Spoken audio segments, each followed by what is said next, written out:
हमारे विभिन्न ज्ञानवर्धक कार्यक्रम देखने के लिए आप हमें अभी सब्सक्राइब करें, बेल आइकन को प्रेस करें ताकि आप देख सकें हमारा कार्यक्रम सबसे पहले। और अधिक जानकारी के लिए फेसबुक पेज को लाइक करना न भूलें। जय मां इंद्राक्षी। इंद्राक्षी धाम में दर्शकों आप सभी का हम हार्दिक स्वागत करते हैं। आज के दिन जिन जातकों का जन्म दिवस है, मैरिज एनिवर्सरी है, उन सभी को हमारी तरफ से बहुत बहुत शुभकामनाएं।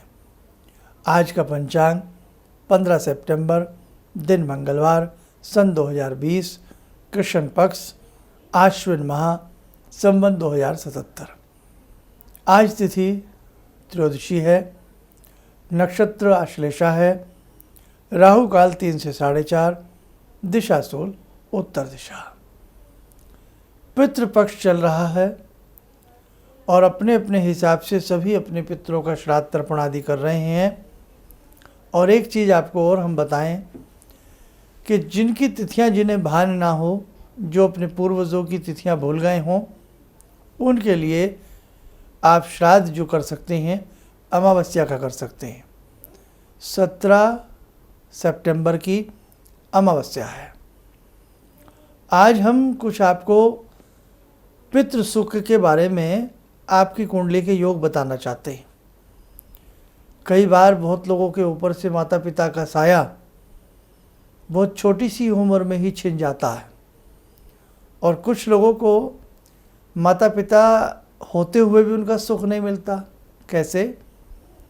या तो माता पिता बहुत बीमार रहते हैं, या हम माता पिता से कहीं बहुत दूर चले जाते हैं, आउट ऑफ इंडिया कहीं सेटलमेंट हो जाती है, या कोई भी कारण ऐसा बन जाता है, या विवाह होता है और विवाह के बाद कोई ऐसी आपस में कोई ऐसी अनबन हो जाती है कि जिसकी वजह से भी हम माता पिता के साथ नहीं रह पाते हैं।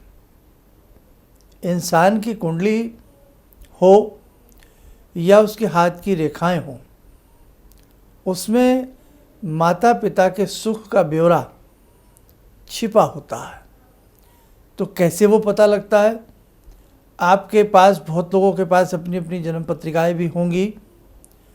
जन्म पत्रिकाओं में जो 12 भाव होते हैं, 12 खाने होते हैं, करीब करीब उन बातों के बारे में तो आप जानते ही होंगे कि ये कुंडली के 12 भाव होते हैं और इसे प्रथम भाव कहते हैं, इसे द्वितीय भाव कहते हैं, इसे तृतीय भाव कहते हैं।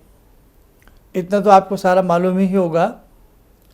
अब देखो, इसके कुछ सूत्र होते हैं कि जिन व्यक्तियों की किस्मत में मातृ पितृ सुख बहुत अच्छे से होता है, उनकी कुंडली कैसी होती है या उनके हाथ की रेखाएं कैसी होती हैं। हर व्यक्ति के हाथ में करीब करीब 8 मुख्य रेखाएं होती हैं, जैसे आयु रेखा, मेधा रेखा जिसे मस्तिष्क रेखा भी कहते हैं, हृदय रेखा, सूर्य रेखा, शनि रेखा, संतान रेखा, विवाह रेखा, और भी 1-2 रेखाएं इस गिनती में आती हैं। तो यदि किसी भी व्यक्ति की हथेली में ये 8 मुख्य रेखाएं पूर्णतः निर्दोष स्थिति में हों, तो वहाँ पितृ सुख उस व्यक्ति को अच्छा प्राप्त होता है। अकेली हृदय रेखा और यदि अकेली सूर्य रेखा भी निर्दोष हो, किसी प्रकार से इन दोनों रेखाओं में कोई दोष ना हो,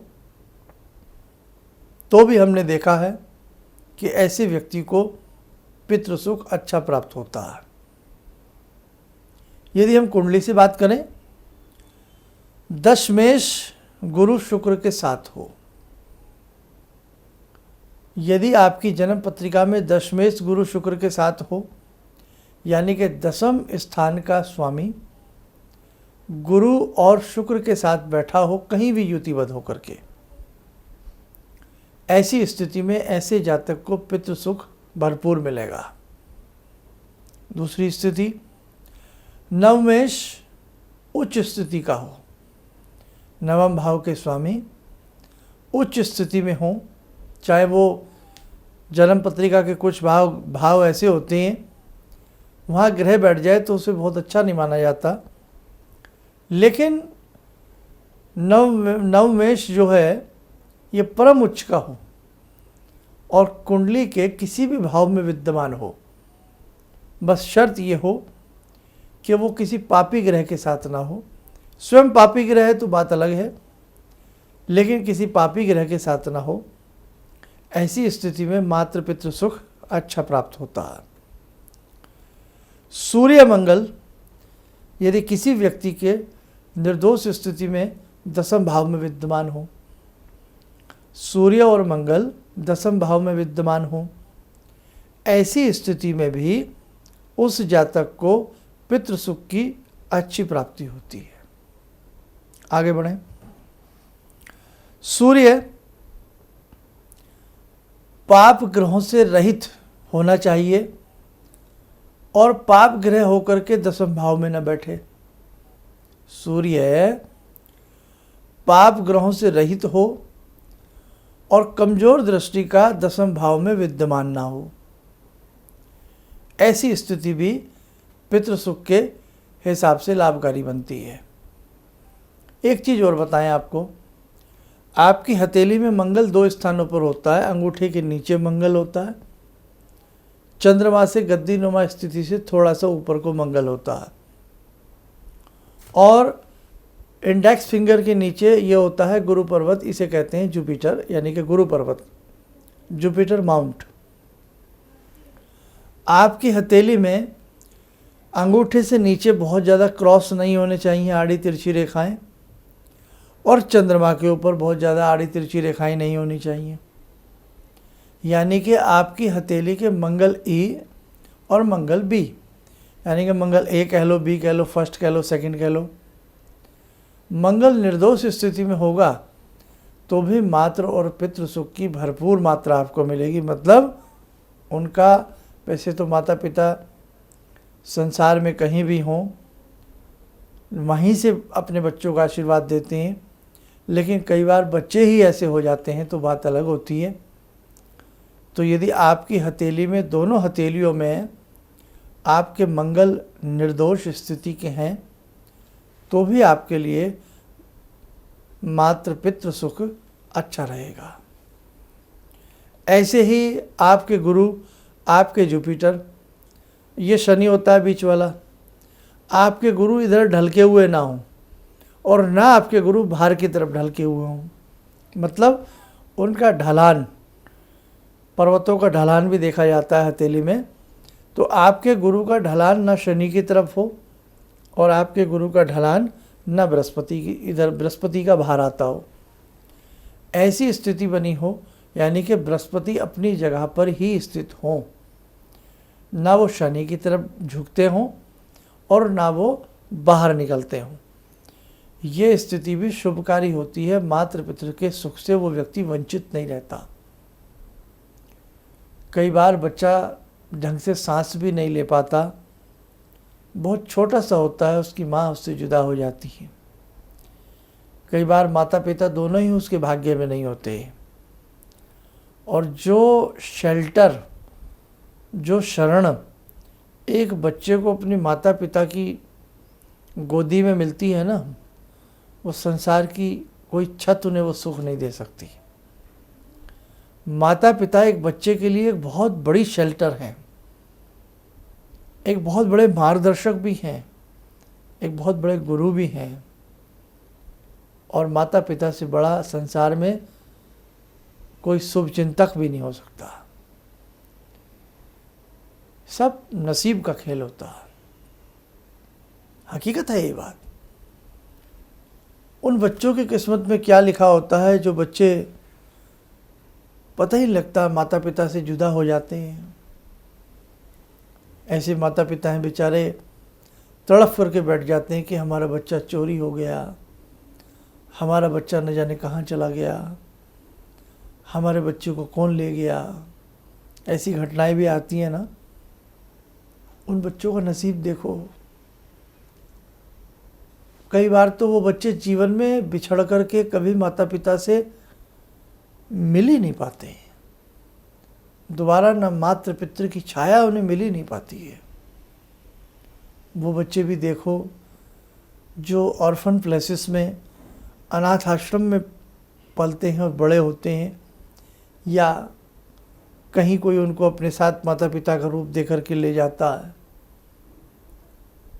संसार में हर तरह के लोग हैं, संसार में हर तरह का दुख है और संसार में हर तरह का सुख भी है। लेकिन ये सुख इतना आसान नहीं है, ये हर किसी को नहीं मिलता है।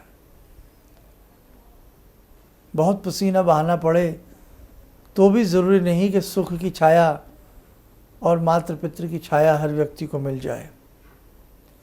तो कुंडली में भी ऐसे कुछ योग आज मैंने आपको बताए, हथेली में भी बताए। हर चीज़ सुनिश्चित होती है, तय होती है, और वो तय होती है हमारे जन्मों के कर्मों के आधार पर। इसलिए संसार में जब तक हम जीते हैं, खाते हैं, रहते हैं, हमें शुभ कर्म करते रहना चाहिए, हमें शुभ चिंतन करते रहना चाहिए। किसी का भी हम मन दुखाने का प्रयास न करें, कोई हमें बेईमान ना कहे।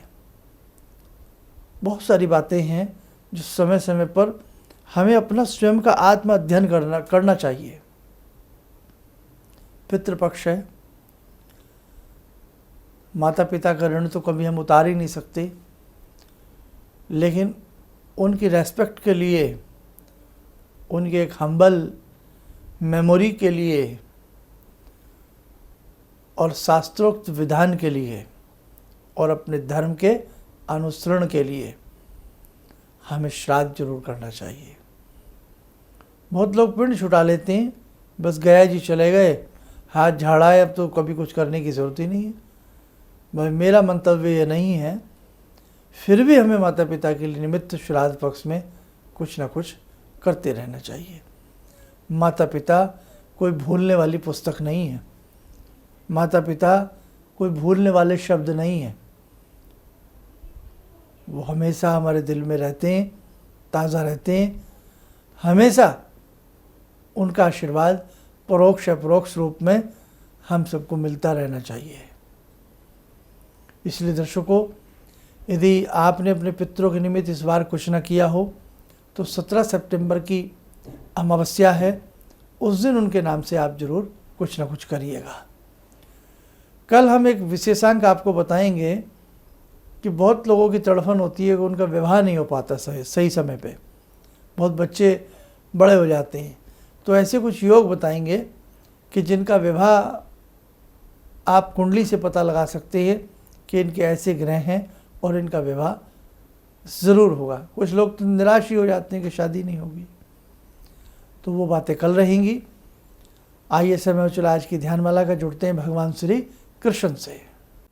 ॐ करारविन्दे न पदारविन्दं मुखारविन्दे विनिवेशयन्तं वटस्य पत्रस्य पुटे शयानं बालामुकुन्दं मनसा स्मरामि बालामुकुन्दं मनसा स्मरामि कस्तूरीतिलकं ललाटपटले वक्षस्थले कौस्तुभं नासाग्रे वरमौक्तिकं करतले वेणुकरे कङ्कणं सर्वाङ्गे हरिचन्दनं सुललितं कंठे च मुक्तावले गोपास्ति परिवेष्टितो विजयते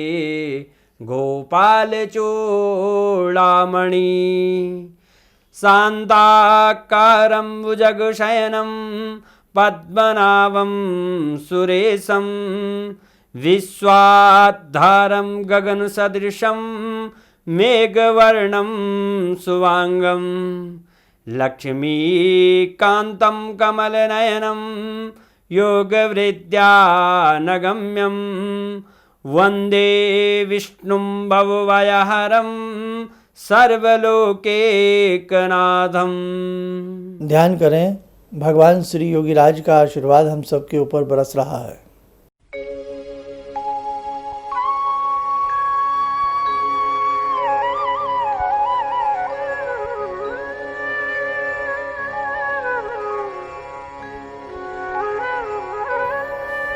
ओम बोलते हुए नेत्र खोलें, सामान्य हो जाएं।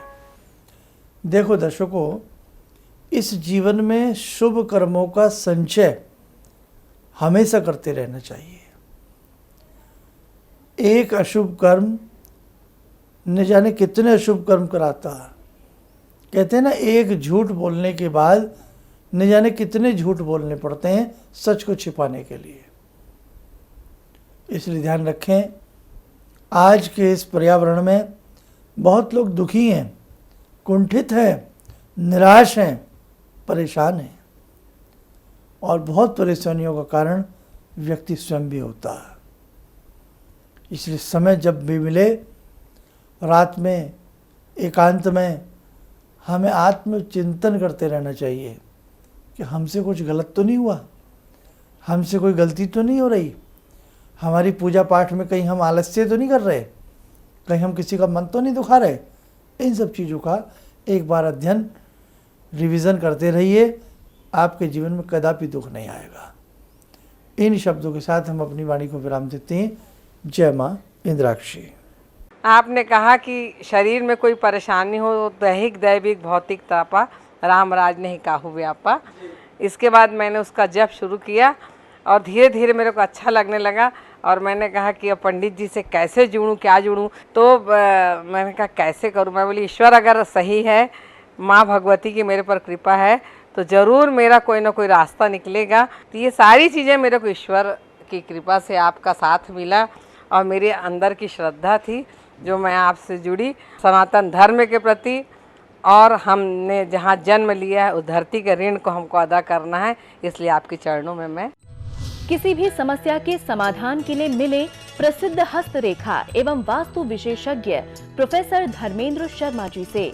नोट: शिविर में भाग लेने हेतु एवं व्यक्तिगत रूप से मिलने के लिए कॉल करने का समय सुबह 10 बजे से शाम 6 बजे तक।